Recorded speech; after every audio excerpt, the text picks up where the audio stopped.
এ পর্যায়ে গুরুত্বপূর্ণ বক্তব্য রাখার জন্য বিনীতভাবে অনুরোধ করছে স্বৈরাচার এরশাদ বিরোধী আন্দোলনের অন্যতম ছাত্রনেতা ঘাটাইল উপজেলা যুবদলের সাবেক সফল সভাপতি আহ্বায়ক ঘাটাইল উপজেলা বিএনপির সাবেক যুগ্ম সাধারণ সম্পাদক দেইলবাড়ির কৃতি সন্তান আমার শ্রদ্ধাভাজন বড় ভাই জনাব আবু বকর সিদ্দিক।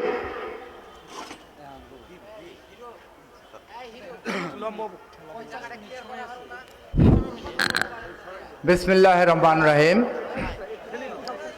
আজ বহুদিন পর দেউলাবাড়ি ইউনিয়ন বিএনপি কর্তৃক আয়োজিত আজকের এই মুক্ত বাতাসে সদ্য আবার নতুন স্বাধীন বাংলাদেশে আজকের এই বিএনপির কর্তৃক আয়োজিত সভার আমার শ্রদ্ধেয় শিক্ষাগুরু সভাপতি, আজকের এই অনুষ্ঠানের প্রধান অতিথি বাংলাদেশ জাতীয়তাবাদী দল বিএনপির চেয়ারপারসনের অন্যতম উপদেষ্টা, চারবারের এমপি, তিনবারের মন্ত্রী, ঘাটাইলের আধুনিক ঘাটাইলের উপকার, ঘাটাইলের উন্নয়নের কিংবদন্তির মহানায়ক জনতা জনাব লুৎফর রহমান আজাদ ভাই, আজকের এই সভায় উপস্থিত পূর্বাঞ্চলের কৃতি সন্তান বাংলাদেশ জাতীয়তাবাদী দল বিএনপির কেন্দ্রীয় নির্বাহী কমিটির অন্যতম সদস্য জনতা জনাব মাইনুল ইসলাম সাহেব, উপস্থিত ঘাটাইল উপজেলা বিএনপি, পৌর বিএনপি, যুবদল, ছাত্রদল সহ আমার সামনে উপস্থিত দেউলাবাড়ির বীর জনতা ভাই ও বোনেরা, আসসালামু আলাইকুম।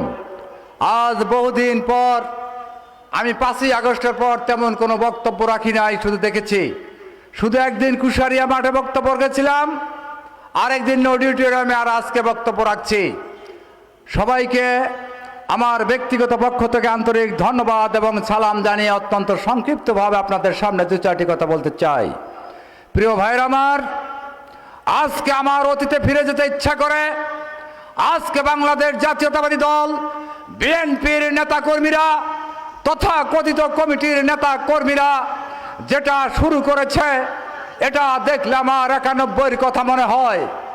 91 সালের আগে এরশাদ বিরোধী আন্দোলনে রাজপথে রক্ত ঝরিয়ে যখন আমরা এরশাদের পতন ঘটিয়েছিলাম, তখন আওয়ামী লীগের নেতা কর্মীরা ইচ্ছা মতো মুজিব কোড, নতুন সুট বুট বাড়িয়ে কে মন্ত্রী হবে, কে এমপি হবে, সব কিছু কমপ্লিট করেছিল।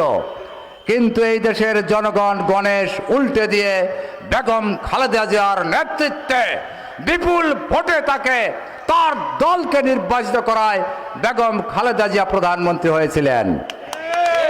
আজকে আমার মনে হচ্ছে এই তথাকথিত সাংগঠনিক কার্যক্রমে যারা জড়িত, তাদের কার্যক্রমে আজকে শুধু ঘাটাইলে নয়, বাংলাদেশের বিভিন্ন জায়গায় মানুষ উল্টা সুরে কথা বলতে শুরু করছে, আগেই ভালো ছিলাম। এই কথাগুলো কেন আসে? আজকে কেন আবার আমরা সেই আওয়ামী লীগের নির্লজ্জ হায়ানাদের মতো ব্যাপ্র হয়ে উঠেছি? এটা আমাদেরকে বুঝতে হবে। দেশ নায়ক তারেক রহমান যখন এই দেশ থেকে নির্বাসনে পাঠানো হয় তাকে, বেগম খালেদা জিয়াকে তখন জোরপূর্বক এই দেশ থেকে নির্বাসনে পাঠানোর চেষ্টা করা হয়েছে। এই দেশের মা মাটি মানুষকে আঁকড়ে ধরে তিনি নির্বাসনে যান নাই, বাঁচতে চান নাই। যা ঘটেছে 5ই আগস্ট, এই দেশের মালিকায় হামিরা 18 কোটি মানুষের বুকের উপর আরব্য উপন্যাসের দৈত্যের মতো চেপে বসে পুলিশ, র্যাব, রয়ের এজেন্টের মাধ্যমে হাজার হাজার নেতাকর্মীকে খুন গুম করে 16 বছর ক্ষমতায় টিকে থেকে। প্রিয় ভাইয়ের আমার, আজকে আমি স্পষ্ট ভাষা বলে দিতে চাই, রাষ্ট্রপতি শহীদ জিয়ার রক্ত আদর্শের উত্তরসূরি তারুণ্যের অহংকার তারেক রহমান আজকে অনেক সুন্দর সাবলীল ভাষায় যে কথা বলছে, বাংলাদেশের 18 কোটি মানুষ তা গ্রহণ করছে, কিন্তু আমরা বিএনপির নেতাকর্মীরা তা গ্রহণ করছি না।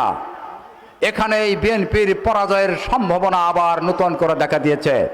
ভাইয়ের আমার, আজকে সারা বাংলাদেশে তথাকথিত আওয়ামী লীগের দালালরা নিয়ে আজকে বিএনপির নেতাকর্মীরা চলাচল করছে। আওয়ামী লীগের যারা নির্যাতিত হয়েছে তাদেরকে সাথে নিয়ে পাল্লা ভারী করার জন্য আজকে তারা বিএনপি করছে। তারেক রহমান সেদিন বক্তব্যে স্পষ্ট বলেছে, নতুন করে কোনো নেতাকর্মী আওয়ামী লীগের দালালদের নিয়ে কেউ চলে, বাংলাদেশ জাতীয়তাবাদী দলে তার জায়গা হবে না। আমরা বলতে চাই মেজর হাফিজের ভাষায় 28 আগস্টের আগে আমরা যাদেরকে পাই নাই, আজকে হাজার হাজার লোক কোথার থেকে আসে, যাদের সাথে আওয়ামী লীগের সংশ্লিষ্টতা, যাদের ফেস্টুন ব্যানারে গাজাল ছেয়ে গিয়েছিল, আজকে সেই নেতারাই আবার নতুন করে বিএনপির নেতাকর্মীদের ফেস্টুন দিয়ে বিএনপিতে জায়েজ হওয়ার জন্য চেষ্টা করছে। সাবধান করে দিতে চাই ওই সমস্ত নেতাকর্মীদেরকে যারা ত্যাগ, যারা আত্মোৎসর্গ করে এই জাতীয়তাবাদী দলকে প্রতিষ্ঠা করেছে, তাদেরকে মাইনাস করে কাউকে বিএনপিতে পুনর্বাসন করার চেষ্টা করলে আস্তে করে হাঁটুর নিচে দুটো বাড়ি দিয়ে ঠ্যাং ভেঙে দেওয়া হবে। আমরা কিছু বলি না, তার মানে এই নয় যে আমরা বিএনপি থেকে হারিয়ে গেছি। কিসের কমিটি? এই ট্রেজারি বেঞ্চের মানুষদেরকে বাদ দিয়ে, এই সামনের মানুষদেরকে বাদ দিয়ে যে কমিটি হয়েছে, ওই কমিটি আমরা প্রত্যাখ্যান করি, ওই কমিটি আমরা মানি না। আমরা সবার চাইতে বড় পরিচয় আমরা বিএনপি করি, বিএনপির বাইরে আমাদের কোনো পরিচয় নাই। আমরা দেখব, আমরা ধৈর্য ধরবো, ধৈর্যের বাদ ভেঙে গেলে উপযুক্ত ব্যবস্থা নেব, কেউ ঠেকাতে পারবে না ইনশাল্লাহ।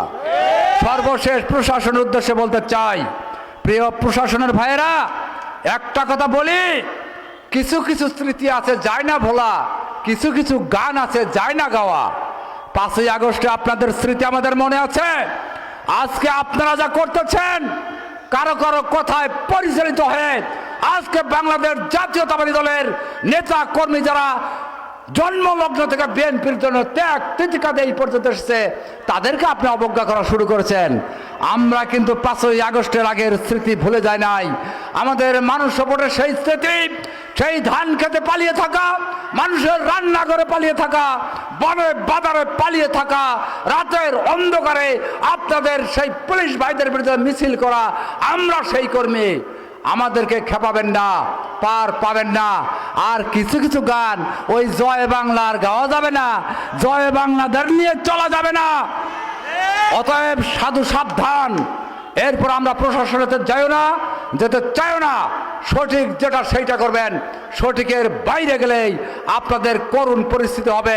5ই আগস্ট যে পরিস্থিতি হয়েছিল সেই পরিস্থিতি হবে।